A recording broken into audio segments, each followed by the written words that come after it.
We all share the same earth and sky. And today, Fūran, no confusion. So a long time ago, it was September 1990, and I was at DBZ, and I was in my first real sesshin. Had a lot of theoretical Zen, didn't have practical Zen, which was lived experience. Read Three Pillars of Zen, Zen Mind, Beginner's Mind, stuff like that, but it didn't match up to the reality of real practice. So needless to say, I was there, I was in my head, I was thinking a lot, my knee was on fire. I started going back through like episodes of the Brady Bunch. I was trying to bake cakes. I've never baked a cake in my life. I was thinking about all the things that I lived through that got me to that present moment. And the one thing that was going on that was helpful somewhat to me was Keisaku, waking stick. So every time that they gave Keisaku, I took it because it took the pain, especially within my shoulders, because my sitting posture was terrible. So I had a lot of pain. So it would take that pain, drive the energy from those spots down into the bottom of my spine, and I could continue to sit. So at a certain point, taking it as much as I could, it was in the evening, I bowed for, more Keisaku, more pain relief.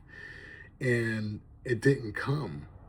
And then, so I would kind of wiggle. Maybe the person didn't see me. It was Sagan who was doing it at the time.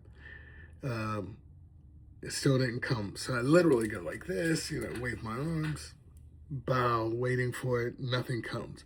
So I'm a little like, what's up? And so, but I never moved, and he didn't move. But eventually, he grabbed the collar of my robe and pulled me straight up. And he whispers in my ear, "The pain is not yours." And instantly, it was like being hit with the Keisaku, but with his words. And from the bottom of my hara, it was like a convulsion, and I bust out snot pouring crying. It was terrible. There was at least 50 people in that zendo. It was probably definitely more than that. Because it was filled, and there were people on the outside of the zendo too. And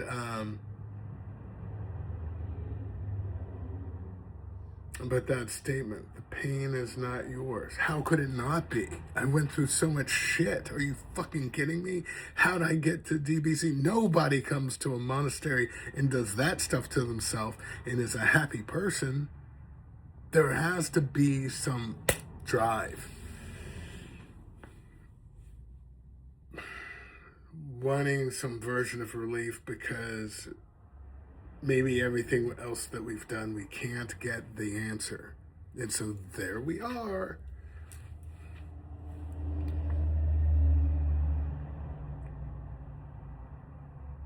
The pain is not yours.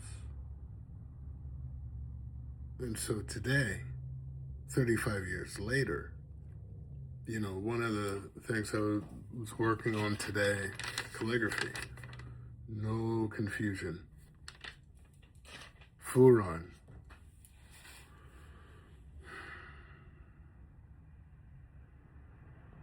The confusion that we experience, and there's a lot of terrible things happening. How can it possibly be? Are you kidding me? What are we doing as a culture, as a society?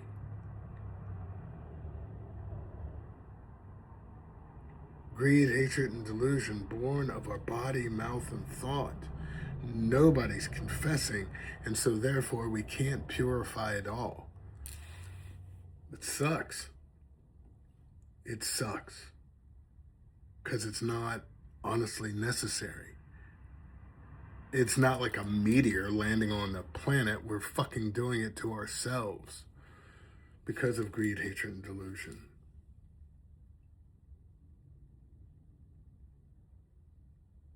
And it's not ours.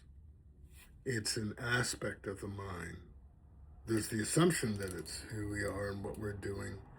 And so how does one stop, cease, end confusion for an aspect of self that we don't have direct access to and you can't control? It's kind of like addiction.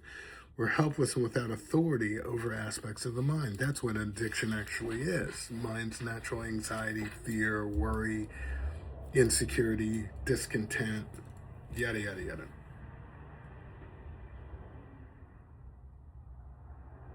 We cannot argue with that which is not honestly happening in reality.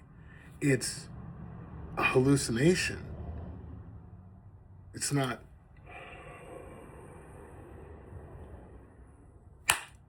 this.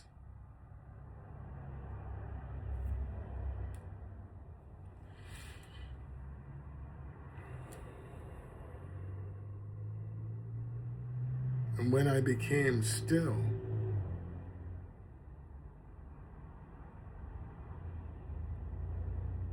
and resettled in my seat after Sagan inviting the verbal keisaku of his voice, after all that crying, wiping the snot on my robe sleeves, no more pain at all. It was like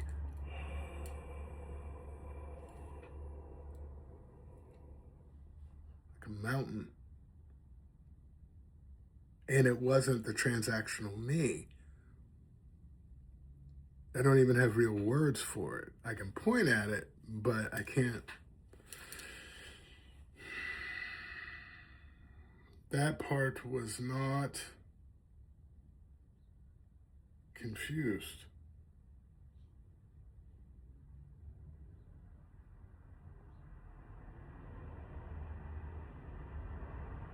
And this is why we practice. So that the things that are going on in mind were still enough that we have the opportunity to recognize that maybe, just maybe, what we keep referring to as us is not us. It is kind of like Ian McGilchrist says, it is the emissary puppeting the master.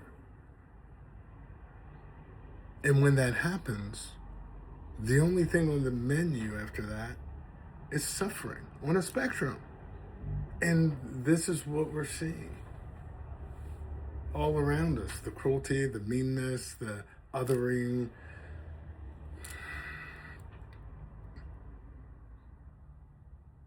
The doing things to each other that really are fully unnecessary, have nothing to do with reality, and everything to do with delusion. And if we take this time and notice that the confusion is not ours, that the pain is not ours, but that aspect of self, we could gain the opportunity to stop catering to it and existing from a contracted position that leaves out all the love. Be well.